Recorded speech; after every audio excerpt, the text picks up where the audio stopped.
Boa tarde a todos, sejam bem-vindos à Pint of Science Vila Velha 2021. Vamos agora dar início à palestra Violência no Contexto Escolar, que será apresentado pelas professoras Maria Risiane e Simone Chabudé. Queríamos agradecer à Universidade de Vila Velha. Esse é um evento mundial de divulgação científica que está sendo realizado pela Pró-Reitoria de Pesquisa e Extensão da Universidade de Vila Velha. Então, as palestrantes, professora Maria Risiane, doutora, tem mestrado, especialização e graduação em pedagogia pela Universidade Federal do Espírito Santo, é professora da Universidade de Vila Velha e do mestrado em segurança pública, e também é professora de educação infantil no município da Serra, e atua na formação continuada de professores. A professora Simone Chabudé é graduada, mestre e doutora em psicologia pela Universidade Federal do Espírito Santo. Atualmente é docente e pesquisadora do programa de pós-graduação em segurança pública e professora do curso de psicologia, ambos da Universidade de Vila Velha. Em nome do evento, gostaríamos de agradecer aí a presença das duas professoras e passo a palavra a vocês para proferirem a palestra. Boa tarde a todos e todas. Boa tarde. Em primeiro lugar, eu queria agradecer o convite, a oportunidade, e dizer que eu e Risiane já conversamos um pouco aqui, né? E vamos conduzir mais uma forma de conversa do que propriamente de uma palestra, né? Trazendo uma reflexão sobre esse tema que é tão importante, né? Que é o tema da violência escolar. Para a gente poder conversar sobre isso, a primeira coisa que eu penso que é importante é a gente pensar um pouco no fenômeno violência e no fenômeno violência escolar. Então, o que é isso? Né? Do que a gente está falando? Certamente, quando a gente fala de violência, né, se nós fôssemos aqui de algum modo, né, permitir que cada um trouxesse aí a sua perspectiva, as suas impressões, as imagens, né, que vem para cada um quando a gente pensa no tema violência, nós veríamos que, de um modo ou de outro, todos nós já tivemos algum tipo de experiência com esse fenômeno, né? Então, teríamos aí as nossas próprias ideias, concepções, né? E, como eu disse, as nossas experiências sobre e com esse fenômeno.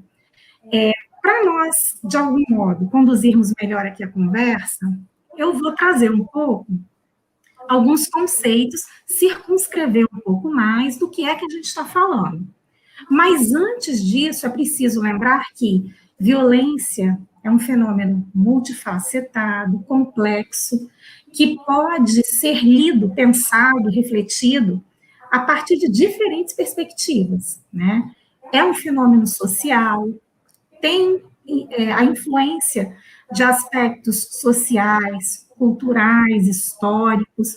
Então, por toda essa razão, é um fenômeno que é muito complexo.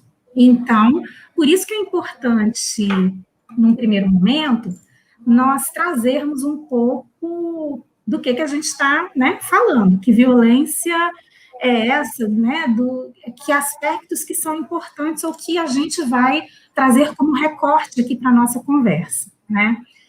Em primeiro lugar, existem múltiplas classificações acerca do que a gente chama de violência. Então, se nós fôssemos pensar aqui, né, fôssemos fazer uma espécie de enquete, né, ou até de modo livre pensarmos, nós veríamos que nós poderíamos classificar a violência, né, quanto ao seu tipo, quanto à sua natureza.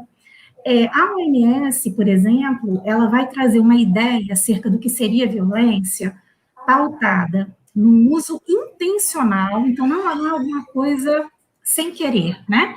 Então, há um uso intencional da força física ou do poder, né?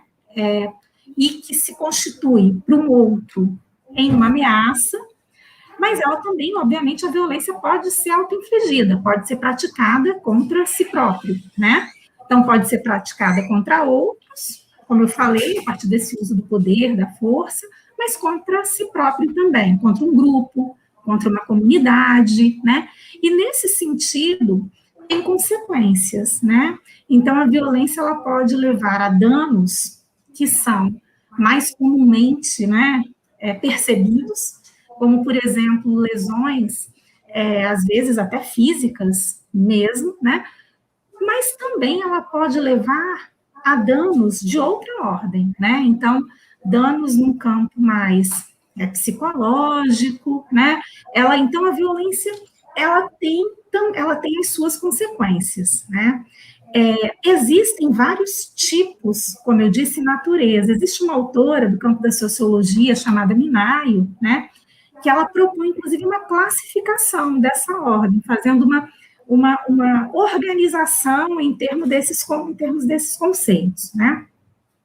No que se refere à violência, ou às violências, né, no campo escolar, né, nós vamos verificar que, assim como outras experiências, né, vivenciadas na escola, a violência, que é um fenômeno que se coloca na sociedade, nas nossas experiências, né, fora da escola, também se colocam nesse contexto. Por quê?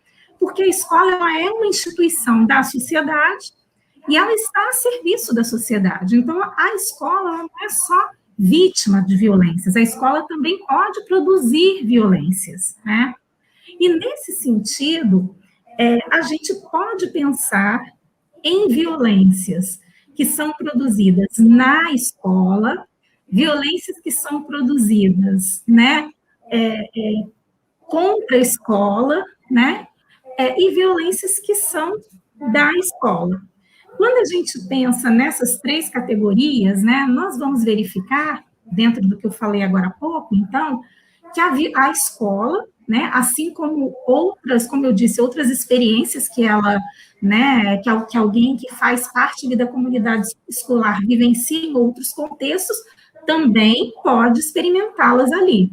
Então, porque na escola também são reproduzidas muitas outras situações e vivências das nossas relações cotidianas, né?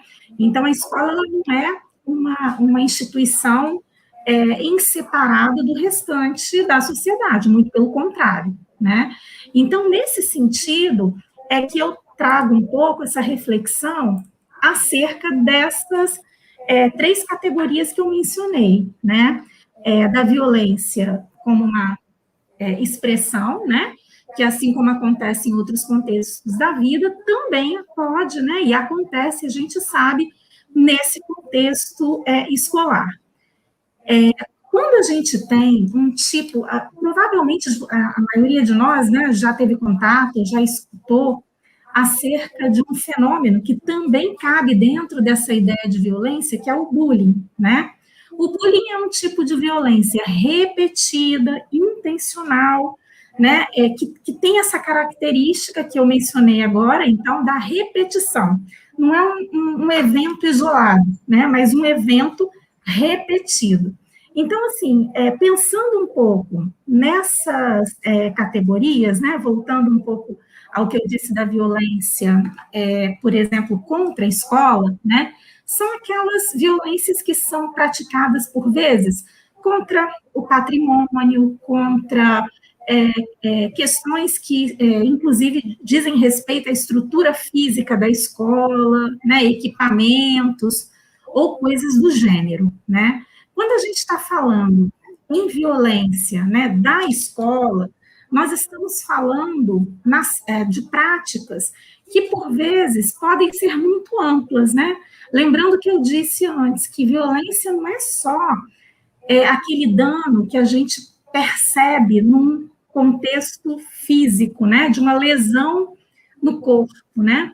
Então, a violência da escola, por vezes, pode se dar no não respeito ao aluno, ao professor, né, ou, enfim, né, de todos aqueles que compartilham ali daquela vivência comunitária, né? Então, pode ser a partir, por exemplo, das próprias regras, né, que estão lá instituídas, né, do desrespeito, por vezes, né, ao direito do outro, enfim, né?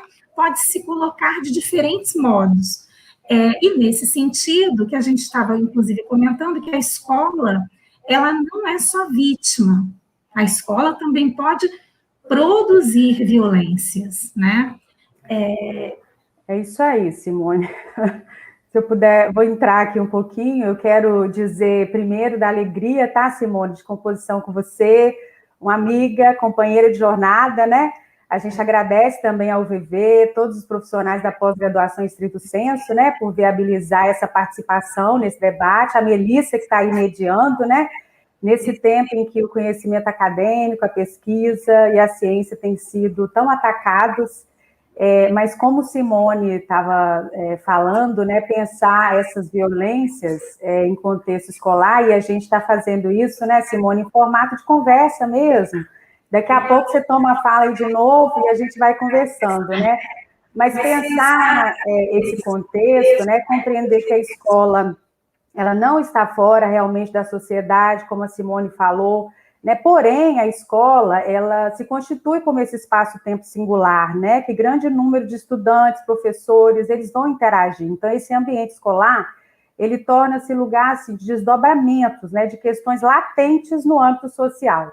Então, pensar a violência em contexto escolar e a produção de não violências também é estabelecer algumas apostas, né? Aposta no investimento em docências, em aprendizagens, porque a violência como Simone falou, um desdobramento desse contexto social, né, que chega na escola, né, está na escola, também é produzida, e a gente não pode fazer essa análise separada desse contexto. E aí, Simone trouxe uma categorização muito interessante, né, o Charlot também, o Bernard Charlot faz essa categorização, que é um pesquisador francês, radicado no Brasil, né, ele vai dizer dessa violência contra a escola, que é essa, hoje eu fico pensando assim, esses projetos, né, mirabolantes aí direcionados à escola, esses escola sem partido, por exemplo, né, eu penso que seja uma violência contra a escola, porque silencia os professores. Nesse momento, a gente está vivendo, né, um retorno às aulas, né, sem vacina de todos os professores, então eu acho que também isso é um tipo de violência contra a escola, porque expõe toda uma comunidade, né, de docentes e discentes ao medo, à vulnerabilidade. Atualmente também, nessa violência contra a escola, eu penso que há um desmonte também da educação, né, pelo Conselho Nacional, especialmente em relação à formação de professores. O curso de pedagogia talvez tenha sido mais atacado nesse momento, né, porque as propostas atuais, elas tentam alinhar toda a formação pedagógica exclusivamente ao campo da economia e do mercado. Então, a gente reduz o processo educativo, né? A formação de professores, ela não é só isso, ela não pode ser só isso. A gente precisa marcar, né, nesse contexto de violência contra a escola, a defesa, né, de uma escola pública, de uma escola inclusiva, de qualidade social. Então, essas defesas, elas se constituem também como uma produção de não violências, né, nesse contexto escolar.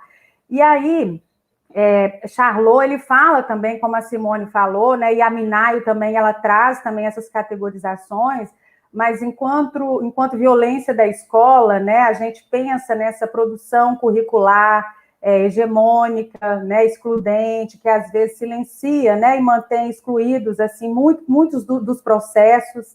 E aí esses muitos excluídos do processo, né, são todas as minorias, né, negro, homo, transexuais, indígenas, tantos outros, porque a questão da violência, ela sempre começa com uma exclusão.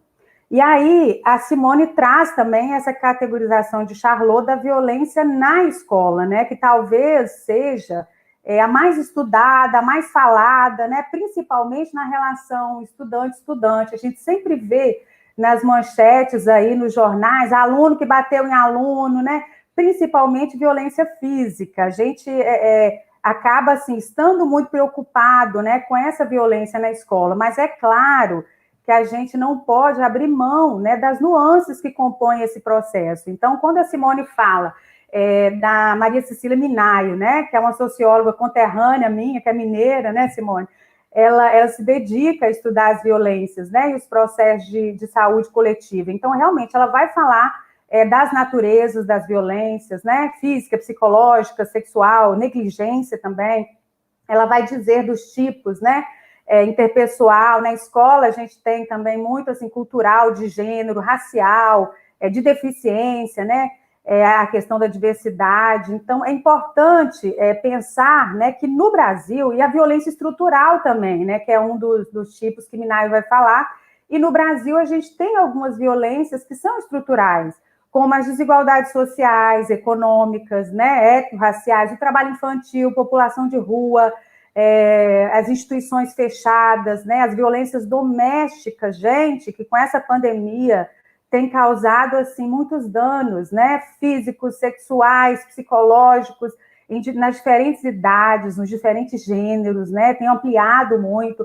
Então, a gente não pode, claro que na escola a gente tem muito presente, né, essa questão do bullying, das brigas e tudo, mas a gente sabe que não é só isso, né, a gente não pode focar no indivíduo, né, numa briga ali de aluno, né, no bullying também, a gente não pode focar no indivíduo, uma questão que é social, porque não é uma questão pessoal e subjetiva, né? É uma produção coletiva, é uma produção social, de desigualdade, de exclusão, de racismo também, né? Embora o problema da violência, a gente sabe que extrapola, claro, né, o âmbito da escola. Então, assim, é claro que a escola ela tem um importante papel, né, no enfrentamento à violência, em meio à produção de currículos respeitosos, inventivos, né? Mas isso vai começar com política pública, né, que respeite, em primeiro plano, num plano muito importante, né, esse lugar da educação. E aí, assim, nós, né, eu e Simone somos professoras aqui da segurança pública, né, e a gente compõe também, somos professora da graduação, e assim, como que pensar a segurança perpassa, né, por pensar esses processos de educação, né, de produção de não violências, como é que a gente pode produzir na escola uma vida plena, cheia de sentidos, né, como é que a gente investe na produção de não violências no contexto escolar, né, então são questões que a escola pensa nisso a todo tempo, né? Como é que a gente produz vida a partir de experiência coletiva, né? Ao invés de morte? Como é que a gente investe no humano, né? E não somente nas lógicas perversas de mercado, de concorrência, né? Ou enfim, de inúmeras questões. Então, assim, a gente está num tempo difícil, né? De morte, de descaso com a vida. Então, assim, a sociedade, as instituições, elas têm vivido um tempo muito frenético, sabe? Um tempo, assim, que tem passado e tem futuro e parece que não tem presente, né? É uma sensação que a gente tem. É um tempo dos programas, é um tempo, né? E toda a educação, eu tenho pensado muito nisso, assim, que toda a educação, ela precisa estar presente nesse tempo, né? Eu indago muito assim, a questão do tempo, porque a gente precisa de uma compreensão coletiva, né, de que todas essas questões, né, essas violências em contexto escolar, isso não é problema do professor, não é problema da escola, né, é um problema nosso, é um problema social, né, que tem que investir, sim, em política pública de formação, né, e para a educação, eu vejo que, assim, é muito urgente experimentar esse tempo presente. E aí, Simone, pensando no tempo presente, hoje de manhã, e aí como a gente está numa conversa mesmo, né? Hoje de manhã, no grupo do WhatsApp da família, foi muito interessante, assim, que eu postei esse cartaz da nossa conversa, né, agora, e aí um primo meu colocou, assim, uma postagem bem polêmica, sabe? Que fala um pouco, assim, dessa lógica de produção de violências que às vezes a gente não se dá conta, né? Ele coloca assim: são gravíssimas as minhas deficiências. Eu nasci branco e quem nasce branco já é considerado racista, mesmo não sendo. Nasci em uma família trabalhadora, então eu sou burguês. Não voto para a esquerda, o que me faz fascista. Sou heterossexual, o que me torna homofóbico. E por aí vai. E aí logo eu falei assim, aí eu brinquei com ele e falei, será mesmo, né, uma coincidência que as prisões, elas estão cheias, né, de negros e pobres, eu falei assim, qual é a cor e o endereço das pessoas mais marginalizadas? E começou aquele debate assim na família, né? E aí um outro primo colocou uma observação que eu achei muito bacana. E eu falei, gente, eu vou trazer isso, né, para a gente pensar na nossa conversa hoje, porque eu estou falando de um tempo do presente que a gente está precisando tomar posse, né? Então, é um tempo extremamente presente, que é o WhatsApp de hoje de manhã, tá? E ele diz assim, deixar-se essa pessoa ter nascido negro e ter sido escravizado, trabalhando para seus patrões brancos e ao final do mês não receber nada como salário, ela saberia o que é racismo. Ela saberia, deixasse essa pessoa ter nascido mulher e depois de um longo dia de trabalho, ter que lavar os pés do marido, ela saberia o que é machismo. Deixasse essa pessoa ter um filho assassinado apenas pelo fato de ser homossexual, ela saberia o que é homofobia. Deixasse essa pessoa desenvolver uma mesma função numa empresa e ganhasse menos que seus colegas de trabalho só pelo fato de ser negro ou mulher, ela saberia o que é preconceito. Esse tipo de discurso está ultrapassado, assim como quem o defende, e aí o outro primo rebatendo, né? Mas é só assim, para dizer, né, dessas composições, né, de como que, claro que isso aqui é um grupo de família, tá, gente? Então, assim, as opiniões são diversas, e eu acho que desde que a gente tenha um diálogo respeitoso, né, é válido, mas, assim, a gente precisa trazer, né, todas essas nuances para o contexto educacional, para o contexto escolar, né, para pensar que tudo isso perpassa as nossas docências, perpassa as aprendizagens, e as violências, que às vezes a gente ajuda a ampliar, né? E a escola, nossa, Simone, eu falo, hein? A escola, ela se encontra, assim, em uma encruzilhada violenta, imagino eu hoje na rede pública, né?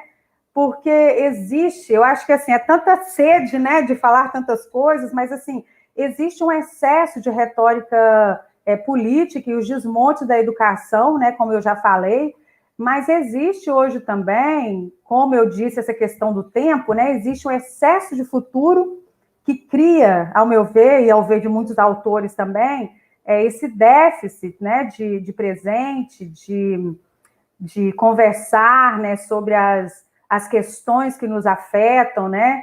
E aí, Coan, professor da UERJ, tá? Ô, Simone, você toma a fala, tá, Simone, na hora que você quiser. Mas Coan, professor da UERJ... Eu vou esperar você concluir esse pensamento para eu retomar. Tá, show.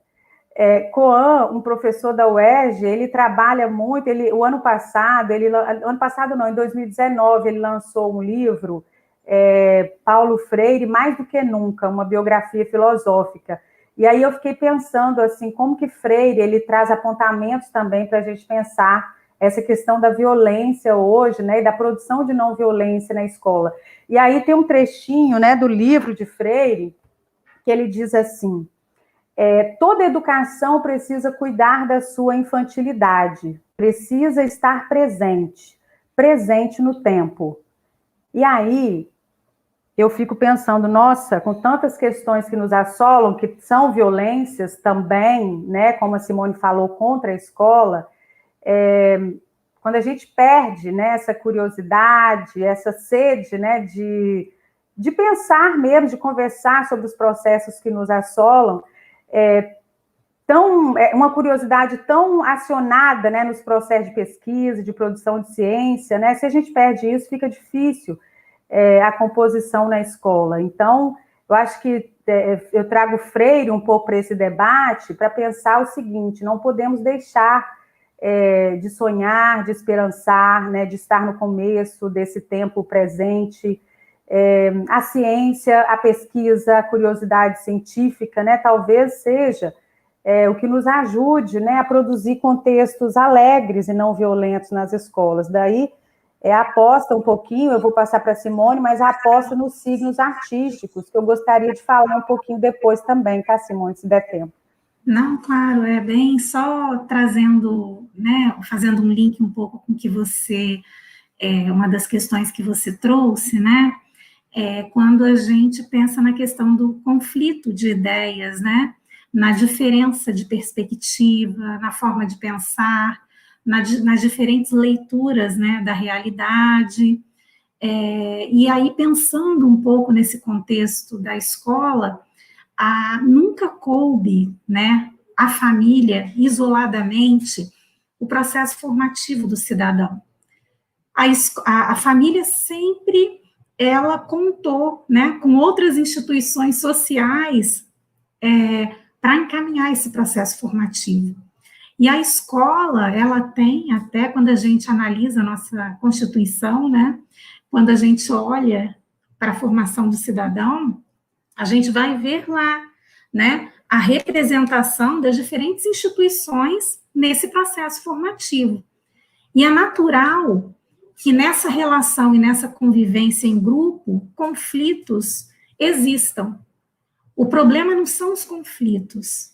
O problema é a falta de oportunidade que, por vezes, nós temos no nosso processo formativo de aprendermos a lidar com os conflitos, de encontrarmos saídas respeitosas para os conflitos, porque os conflitos fazem parte da relação.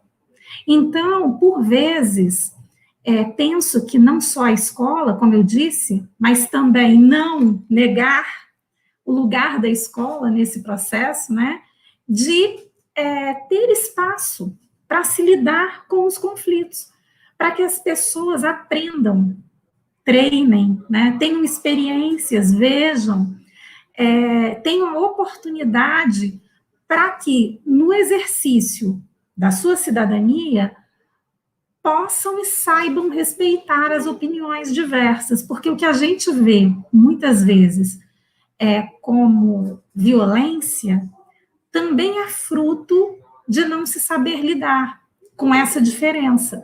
Então, não é ignorar a diferença, não é fazer de conta que todo mundo pensa igual, e nem temos, né, que pensar sobre tudo de modo igual, mas como conviver, como lidar, né, nesses espaços, de modo que possamos transitar, né, de modo respeitoso. Então, quando a Risiane trouxe essa questão, né, dos conflitos, me fez pensar muito num professor já aposentado da USP, o Ives de Lataio, que trabalha dentro do campo do desenvolvimento moral, né, e tem vários vídeos, inclusive dele com a Thelma Vinha, que também discute essa temática, né, inclusive no YouTube mesmo, conversando sobre essa questão e sobre o papel da escola também, né, nesse processo cotidiano, não é numa aula em específico, não é numa disciplina, isso pode, né, perpassar as relações. Então, pode perpassar do cotidiano, né, porque é assim que esses processos e a nossa aprendizagem acerca disso se dá, né.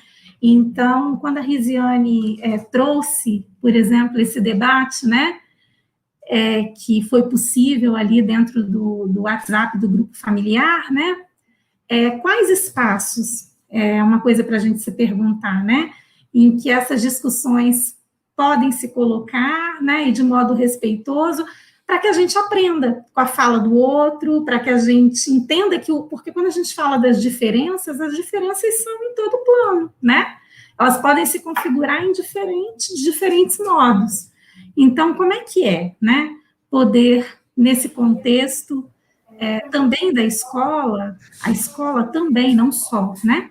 Mas ser um espaço para a gente poder aprender a lidar com as diferenças, né? Então, era isso que eu queria trazer.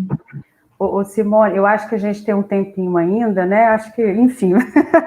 Mas, assim, quando você fez essa pergunta, né? Eu fiquei pensando que nós temos essas redes, né? De políticas de amizade, que eu chamo, né? Até pela minha fundamentação teórica, mas, assim, nós temos essas redes familiares, essas redes de troca, essas redes formativas, né? E eu fico me perguntando, né, o que muitos meninos e meninas da escola pública têm, né? Às vezes eles não têm. Então, assim, a escola, esse espaço, né, como a Simone falou da escola, gente, talvez seja o único espaço, né, é possível de estar fazendo transbordar toda essa vida, né? São as apostas, porque assim, apesar das mazelas, né, do cotidiano, né, dos contextos sociais, a gente precisa apostar, né, na escola, na educação, como esse espaço potente. E aí, um investimento assim muito bacana, que claro que assim eu faço parte também, né, de grupos de pesquisa e tenho algumas filiações na UFS com algumas discussões, mas assim o que o grupo da professora que me orientou, né, no estrito senso, né, e eu faço composições com esse grupo, tem discutido a questão dos signos artísticos, né? Então, assim, o investimento nesses signos como uma das apostas na escola de produção de vida, né? Eu acredito que sem a música, e aí eu estava conversando num webinário anteontem, sexta-feira, né, com o professor do Rio Grande do Sul, e ele também falando isso, né? Eu acredito que a música, sem a arte, sem a criação, a gente sucumbiríamos, né? Então, assim, talvez os signos artísticos, eles possam nos ajudar, né, a sair de toda essa questão impingida, né, por essa sociedade neste tempo, né? E aí tem um autor que eu trabalho como meu intercessor teórico, né, que ele faz, o Deleuze, né, ele faz uma análise de Proust e os signos, né? E aí no livro ele vai dizer o seguinte, ele tem um livro de Proust e os signos, e ele diz assim: a superioridade dos signos da arte com relação a todos os outros é que todos os outros são signos materiais. Os signos da arte são os únicos imateriais. Cada sujeito exprime o mundo de um certo ponto de vista, mas o ponto de vista é a própria diferença, a diferença interna e absoluta. Só pela arte podemos sair de nós mesmos, saber o que vê outrem de seu universo que não é o nosso, cujas paisagens não nos seriam tão estranhas com as que porventura existem na Lua. Graças à arte, em vez de contemplar um só mundo, o nosso vemo-lo multiplicar-se e dispomos de tantos mundos quantos artistas originais existem, mais diversos entre si do que os que rolam no infinito. Então, eu achei bacana trazer essa questão dos signos, né? Porque a função, então, da escola, né, da docência, seria convidar esses estudantes, né, a operarem com a tradução desses diferentes signos. Os signos, eles funcionam como afetos, variação de nossa potência de existir, né? Como é que a gente investe, então, em uma escola não violenta, né? Quais elementos são oportunizados? Porque nós falamos aqui, né, de tantas nuances das violências contra a escola, na escola, da escola, né? Quais elementos são oportunizados para que outras relações, e aí Simone toca na questão das relações, da composição com a diferença, né? E aí, como é que a gente oportuniza essas outras relações, né? Que elas sejam criadas respeitosamente no contexto escolar e na vida, né, desses meninos. Talvez a potência da escola esteja exatamente, né, na disposição de pensar junto, né, esses problemas. Como a Simone falou, os conflitos existem, sempre irão existir, eles são saudáveis, né? A questão é como que a gente coloca esses problemas na roda, né, para discutir. E aí a gente pode, então, criar essa diferença. Essa aposta, né, como eu disse, nos signos artísticos, né, e na força das composições afetivas, né, como que afeta para aprender, se torna um exercício constante nosso, enquanto docente, né, de alcance mesmo, né, de um corpo sensível, que tenta operar em outro tempo, né, que tenta compreender as mazelas que rondam esse contexto escolar, né, de não achar que a violência é uma questão do sujeito, né, de entender essa violência produzida coletivamente, né, em âmbito social. Então, essa condição humana nossa, ela exige um movimento longo, né, complexo, nunca acabado, né, de tornar-se pessoa, tornar-se membro de uma comunidade. e a escola é essa tentativa, né, de produção, esse é o viés da escola, né, produção de comunidade, né, construir, ser construído pelos outros, é por meio dessas experiências, né, desse contexto, dessas vivências na escola, que a criança, que o jovem, que o adulto, não importa, ele vai entrar em contato com as diferentes maneiras de aprender, né, não só os conteúdos, porque a escola não é só conteúdo, né, Simone toca num ponto importantíssimo, né, que são as relações. Então, assim, como é que na escola também eu oportunizo experiências para lidar, né, com essas relações, com os outros, com o mundo. E aí entra a questão da violência de um signo, né? Por isso que, assim, Deleuze, ele vai apontar que a arte, ela tem esse poder, né, de sacudir essa vida estagnada, né? Então, assim, como resistir às violências na escola, a todo esse contexto colocado, né, de bullying, das mídias, né, de tantas tragédias que a gente vê nos noticiários, né, como é que a gente resiste a isso, né, e produz relações não violentas, como é que a gente mantém a vida, né, produzindo sentidos, alegrias, ao invés de paixões tristes, né, que tentam nos arrastar o tempo todo. E assim é o que acontece com a aprendizagem também, porque o pensamento, né, para a gente aprender, o pensamento precisa ser balançado, né, ser movimentado para que a aprendizagem aconteça. Então, é urgente essa abertura perceptual nossa, né, para outros mundos, para outro tipo de relação na escola, na vida, né? Por isso, essa tentativa nossa de afirmar essa dimensão política, né, de aposta na vida, né, compreendendo essas mazelas do cotidiano, compreendendo que há redes afetivas, né, nós, como eu falei, há redes de família, há redes de amizade, há inúmeras redes, né? Eu, conversando com uma amiga sobre essa fala, ela disse assim, olha, não esquece de falar das políticas afetivas, né? Que eu falei, você tem alguma pauta, né, para acrescentar nas brincadeiras, assim? Mas, assim, como que a gente aposta nisso, né? Como afirmação de uma vida outra para esses meninos, para essas meninas, né, da escola pública.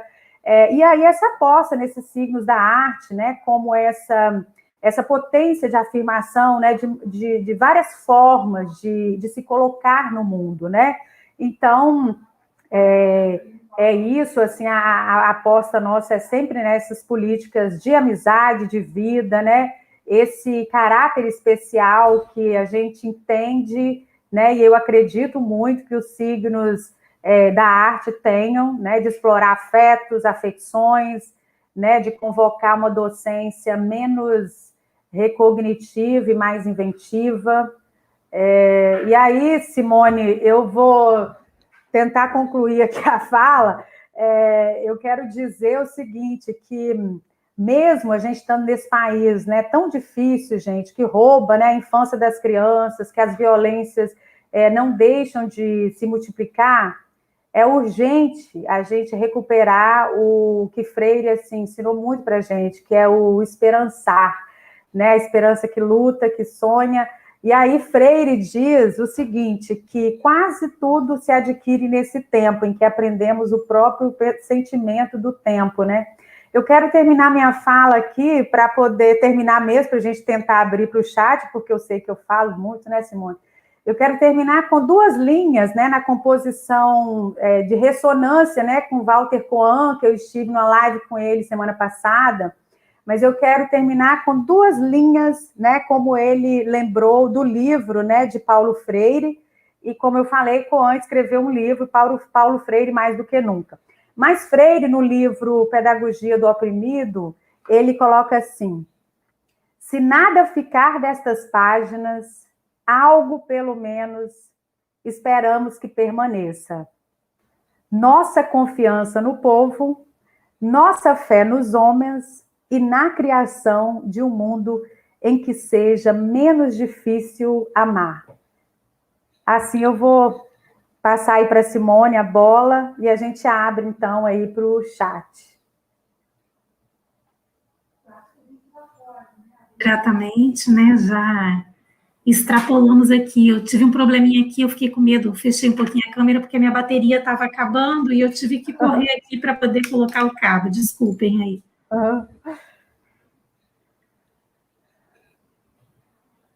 Bom, acho que agora a gente pode entrar com as questões, né, do chat. Bom, queria agradecer as duas professoras, Simone e Risiane, pela excelente palestra. Chat aqui, né, muitos comentários, muitas parabenizações pela excelente palestra. Não temos nenhuma pergunta, se alguém quiser colocar.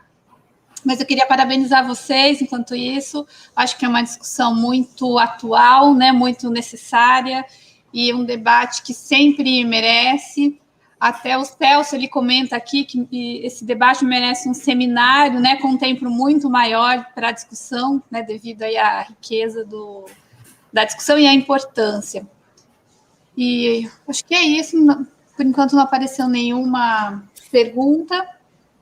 Mas eu concordo com o Celso, é um tema muito interessante, né? Sempre necessário da gente trazer para o debate. Eu gostaria de agradecer muito a disponibilidade de vocês por essa participação, uma fala muito clara, né? Com pontos e pautas assim extremamente importantes, que eu acho que só enriqueceram aqui o nosso debate. Então, eu gostaria de agradecer, antes de finalizar, passar a palavra aí para uma última consideração de vocês, antes de nós fecharmos. Então, obrigada mais uma vez pela oportunidade, né? Conforme a professora Risiane e eu já mencionamos no início, né? Ambas somos professoras aqui do mestrado em Segurança Pública, né? Se você desejar, né, se aprofundar aí nessa temática, venha para cá, né, venha conversar com a gente sobre esses temas, né, e você será bem-vindo, porque aqui no nosso programa de segurança pública, né, nós temos todo o interesse, né, em pensarmos a segurança pública nesse contexto ampliado, né, onde cabem discussões, né, diversas, o que inclui pensarmos, né, o papel da escola, né, frente a esse processo preventivo, né, e da sua atuação cotidiana, né, na formação do cidadão. Então, eu agradeço a oportunidade. Boa tarde aí a todos. Eu agradeço também, agradeço a composição aí com essas pessoas, né, muito queridas, a Simone, a Melissa. Quero mandar um beijo para a Regis, né, que eu vi aí no chat, né, ela dizendo que em meio, né, essas redes complexas, a gente continua as nossas apostas na vida, né, apostas na educação básica pública, né, em tantas outras apostas, né, principalmente na produção de uma vida, né, singular. Então, assim, eu quero agradecer muito a composição, né, de todas as pessoas que estão, né, nos assistindo, e eu concordo com o Celso, né, a gente precisa mesmo ampliar, são muitas pautas, né, são inúmeras pautas que compõem hoje essa nossa fala, e a gente vai desmembrando isso, né, Simone, aí no nosso mestrado, aos poucos, quem sabe a gente vai produzindo outros seminários, porque é preciso, sim, colocar as pautas sobre a mesa, porque quanto mais a gente fala, a gente conversa, mais a gente diminui, né, a nossa, como é que se diz, a nossa indefinição, e a gente aumenta a nossa potência, né, a gente aumenta, amplia as nossas redes de afeto e possibilidade formativa e de vida mesmo, né? Essas apostas na formação, assim, são muito, muito importantes, né? Quando eu falo de políticas de amizade, políticas de vida, políticas afetivas, é isso, é apostar nesses enredamentos onde a gente tem a diferença como força, né? Eu acho que a minha fala de Simone teve essa composição, assim, muito bacana, porque quando a gente aposta na diferença como força, a gente não quer um coletivo igual, né? A gente quer enredamento de ideias, a gente quer debates respeitosos para composição e aprendizagens. E quanto mais a gente troca, quanto mais a gente conversa, mais a gente aprende. E aprender é um desejo nosso, né? Eterno, eternos aprendizes, né, Simone e Melissa? Um beijo para vocês. Obrigada a vocês, palestrantes. Agradeço também a presença de todos que assistiram a palestra, participaram no chat e continuem conosco, né, até a próxima palestra. Muito obrigada.